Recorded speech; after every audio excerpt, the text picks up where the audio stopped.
So Jack Catterall v Jose Ramirez has been booked for May 30th in California. This fight will be at welterweight, and of course, there's two relatively top contenders. I know Jack Catterall's on a decent run. Well, not so much a decent run, but coming off a really impressive win over Echo Esserman, especially when you remember what Echo Esserman did to Josh Taylor. Again, that was Josh Taylor literally in his last fight at the end of his career. But it was still, Echo Esserman still had to go out there and get the performance and win the fight, and that's exactly what he did. And he couldn't do that against Jack Catterall. Jack Catterall was pretty much in control of the duration of the fight, and then when he decided to switch up the heat, he took Echo Esserman out and got him out of there, which is particularly impressive for a guy in Echo Esserman, a guy in Jack Catterall who's not known for his power. He's known for his boxing skill, and if anything, throughout his career, has been known as or regarded as a bit of a boring boxer. But he boxed very well against Harlem Eubank, and then stopped Echo Esserman in his last time out. So he's on a bit of a run, to be fair.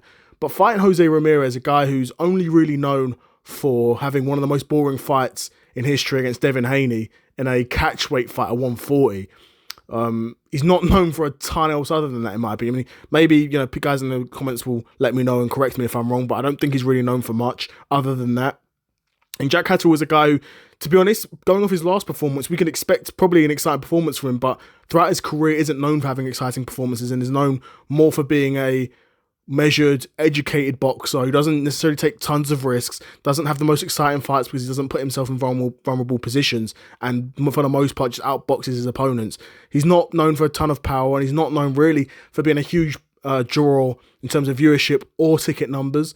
So again, having this fight in California, it is a bit of a weird sort of decision for me. I guess it's in California. There is a big sort of Mexican popularity, but Mexican and Latino and Hispanic sort of population there, but it's not like Jose Ramirez is a guy who's like loved by the Mexican fan base. He's not like a David Benavidez or even a guy like Pitbull Cruz.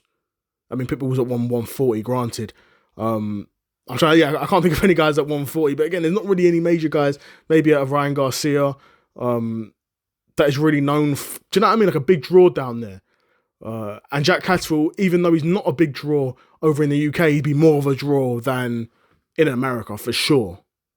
But I guess maybe it's a strategic decision from Eddie Hearn to get Jack Catterall in front of more an American fan base and try and build him up that way, maybe. I don't know. Probably is, actually. And now that he's training with Bozy Ennis and a part of that camp there and training that gym, then probably is more of a strategic and logistical move.